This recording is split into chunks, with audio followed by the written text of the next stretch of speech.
I never imagined I would betray my best friend, especially not in the way I did. But life sometimes takes unexpected turns, leading you down paths you never thought you'd walk. This is the story of how I found myself caught in a whirlwind of emotions, tempted by a man who was supposed to be off limits, my best friend's husband. It's a story of passion, betrayal, and the devastating consequences that follow. If you think you know how this ends, I urge you to keep reading, because what happened next is not what you'd expect. Sophie and I had been best friends since college.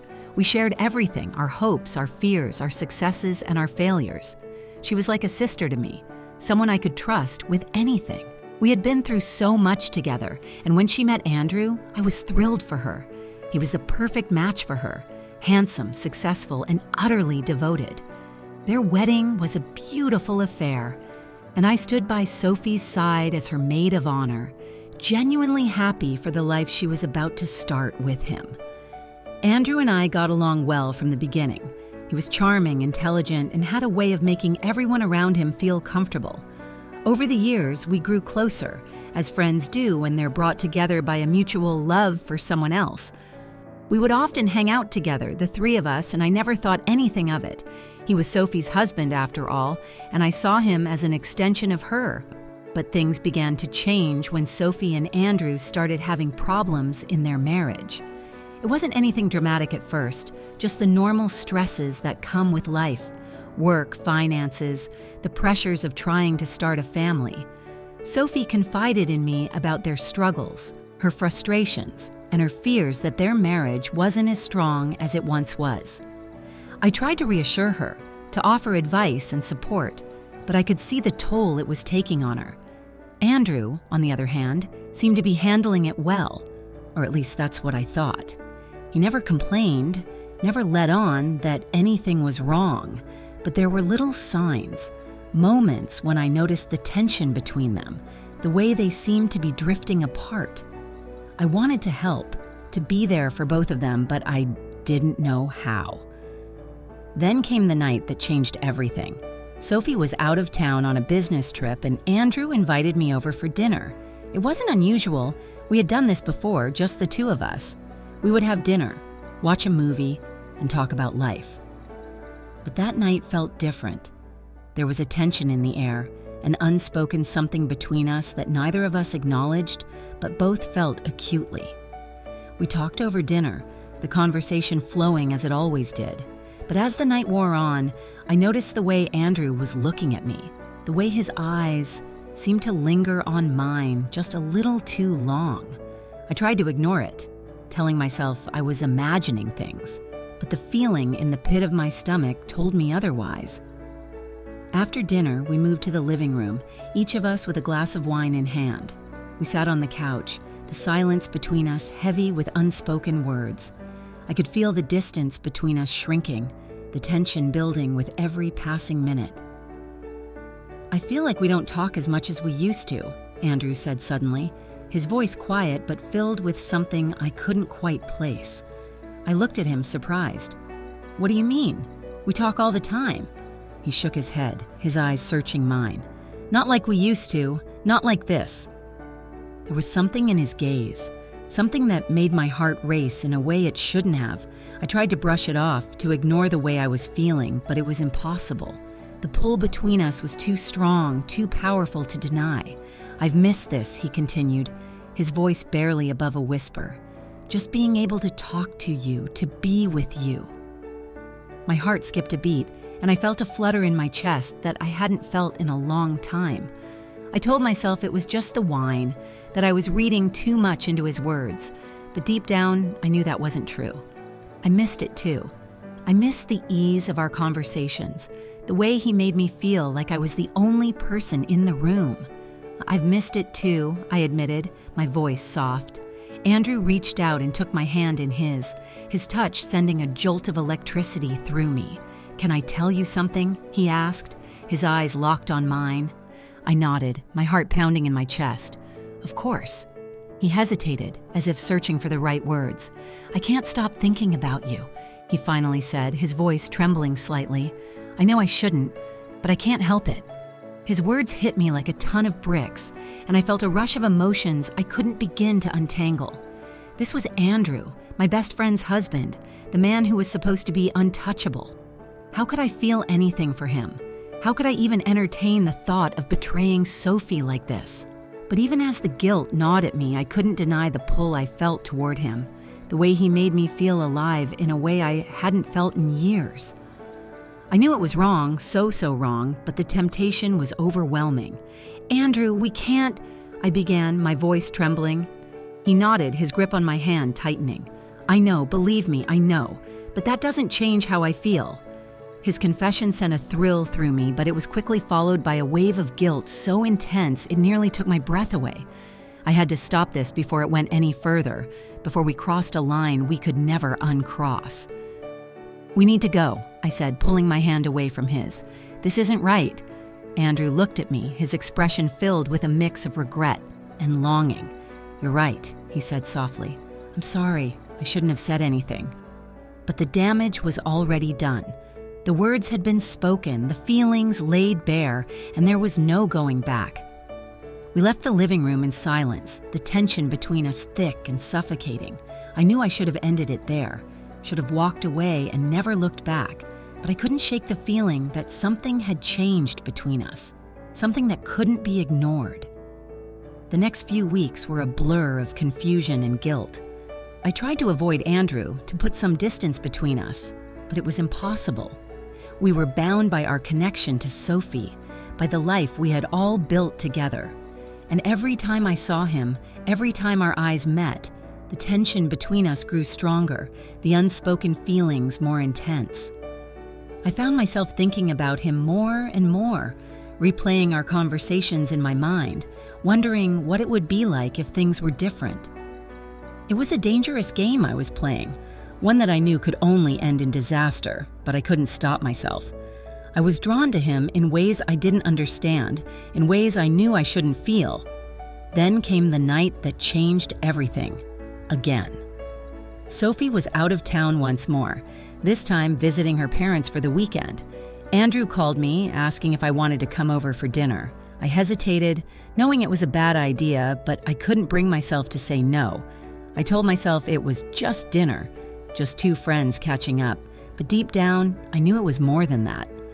When I arrived at their house, Andrew greeted me with a warm smile, the tension between us still there but hidden beneath the surface. We talked over dinner, the conversation easy and familiar, but there was an undercurrent of something else. Something we both felt, but neither of us acknowledged. After dinner, we moved to the living room, each of us with a glass of wine in hand. The conversation grew quieter, more intimate, and I could feel the distance between us shrinking. There was a moment when our eyes met, and in that moment, I knew.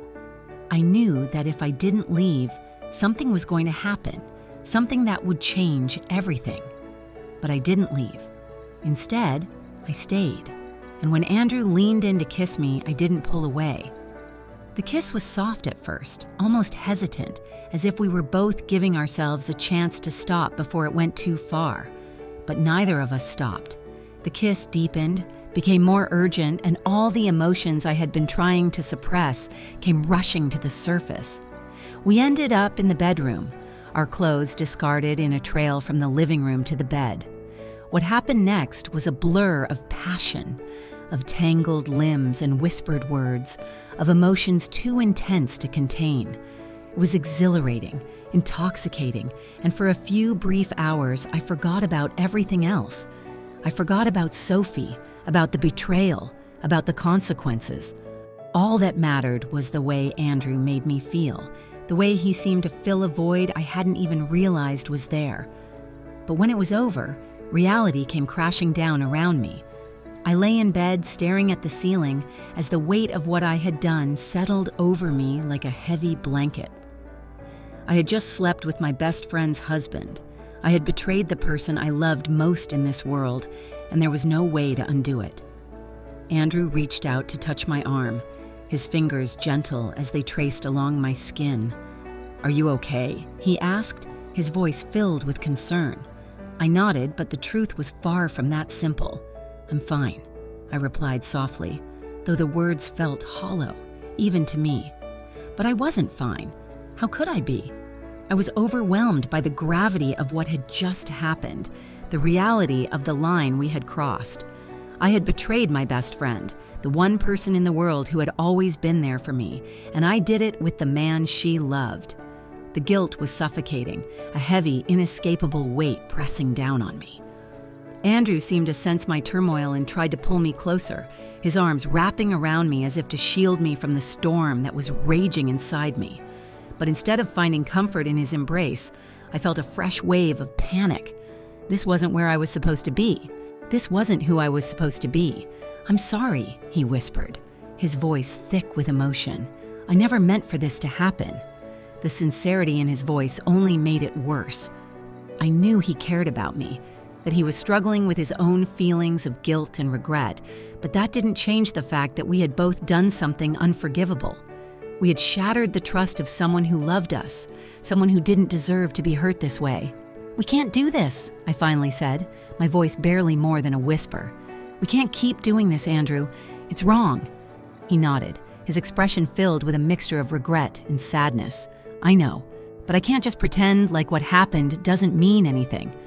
The truth of his words stung because I knew he was right. What had happened between us wasn't just a meaningless mistake, it was something much more complicated, much deeper. But that didn't change the fact that it was wrong, that it was something we both had to walk away from. "We need to end this," I said, trying to keep my voice steady. "We need to put distance between us and figure out how to move forward without destroying everything." Andrew looked at me, his eyes filled with pain. "I don't want to lose you," he said softly. His words made my heart ache, but I knew there was no other choice. "We've already lost too much," I replied, my voice trembling. "We can't let this go any further. We have to stop before it's too late." There was a long, heavy silence between us, the weight of our decision hanging in the air. Finally, I got up, feeling as though my legs might give out beneath me. I needed to get out of there, needed to put as much distance between us as possible before I lost my resolve. "I have to go," I said, not looking back at him as I gathered my things. Andrew didn't try to stop me this time.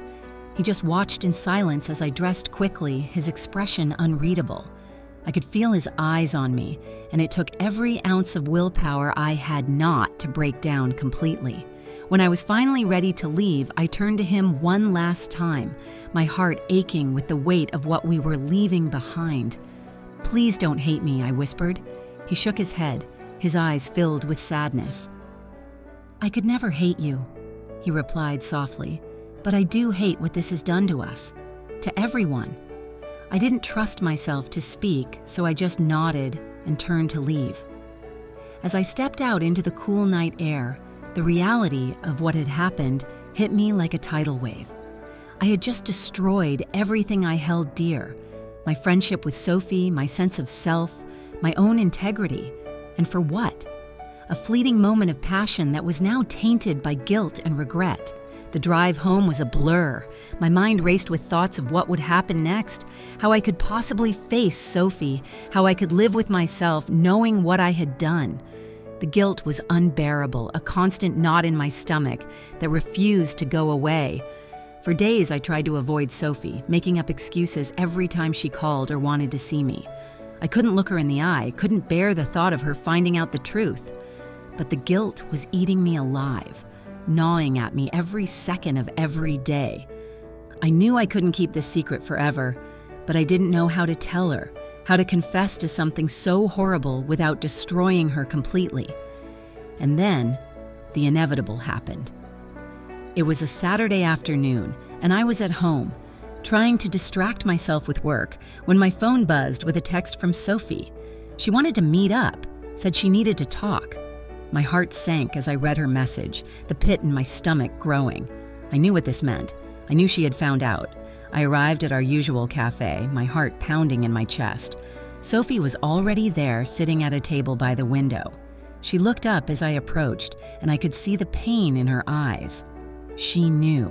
"Hey," I said softly, as I sat down across from her, my voice shaking. "Hey," she replied, her tone flat. There was none of the warmth that usually accompanied her greetings, just a cold distance that made my heart ache. There was a long, uncomfortable silence as we both sat there, neither of us knowing how to start the conversation that was about to tear everything apart. Finally, Sophie spoke. "I know about you and Andrew," she said, her voice trembling. My breath caught in my throat, and I felt the world crumble around me. "Sophie, I began, but she cut me off. "How could you?" she asked, her voice rising in anguish. "How could you do this to me? You were my best friend, the person I trusted most in the world, and you betrayed me." The pain in her voice was unbearable, and I felt tears well up in my eyes. "I'm so sorry," I whispered, my voice breaking. "I never wanted to hurt you. I never meant for this to happen." "But it did happen," she said, her voice hardening. "And now everything is ruined, everything. There was nothing I could say to make it better. Nothing I could do to undo the damage that had been done. I had betrayed her in the worst possible way, and there was no going back." "I don't even know who you are anymore," Sophie said, her voice filled with bitterness. "The person I thought you were would never do something like this. The person I thought you were would never betray me like this." Her words cut deep, and I felt a fresh wave of guilt wash over me. She was right. I wasn't the person she thought I was. I wasn't the person I thought I was. "Sophie, I'm so sorry," I said again, my voice choked with emotion. "I know I don't deserve your forgiveness, but I want you to know that I never meant for this to happen. I never wanted to hurt you." She shook her head, tears streaming down her face. "I don't know if I can ever forgive you," she said softly. "I don't know if I'll ever be able to trust you again." Her words were like a dagger to my heart, and I felt my own tears start to fall. I had lost her, my best friend, the one person who had always been there for me, and it was all my fault. "I understand," I whispered, my voice barely audible. "I don't expect you to forgive me. I'm so sorry." Sophie looked at me for a long moment, her eyes filled with pain and betrayal. Finally, she stood up, her expression unreadable. "I need time," she said, her voice trembling. "I need time to figure out if I can ever forgive you. But right now, I can't even look at you." And with that, she turned and walked away, leaving me sitting there alone, the weight of my actions crushing me. I had destroyed everything that mattered to me, my friendship, my sense of self, my integrity, and I didn't know how to pick up the pieces, how to move forward from this. In the weeks that followed, I tried to make amends, to reach out to Sophie, but she wouldn't respond. She had cut me out of her life completely, and I couldn't blame her. I had betrayed her in the worst possible way, and I didn't deserve her forgiveness. As for Andrew, we ended things immediately after that night. There was no future for us, not after what we had done, not with the guilt and shame hanging over us. We both knew that what we had done was wrong, and that we had hurt someone we both cared about deeply, and though we would always carry the memories of our affair, we knew it was something we could never go back to. I moved away after that, needing to put distance between myself and the mess I had created. I started over in a new city where no one knew me, where I could try to forget about the past, but the guilt followed me, a constant reminder of the person I had become. I couldn't escape the knowledge that I had betrayed someone I loved, that I had destroyed a friendship that had once meant everything to me. And as I sit here now, looking back on everything that happened, I realize that some mistakes can never be undone. Some betrayals can never be forgiven. I had crossed a line, and in doing so, I had lost everything. I don't know if I'll ever be able to forgive myself, if I'll ever be able to move on from the choices I made. But I do know that I'll never make those mistakes again. I'll never betray someone I love like that again, because I've learned the hard way that some lines, once crossed, can never be uncrossed, and some betrayals can never be forgiven.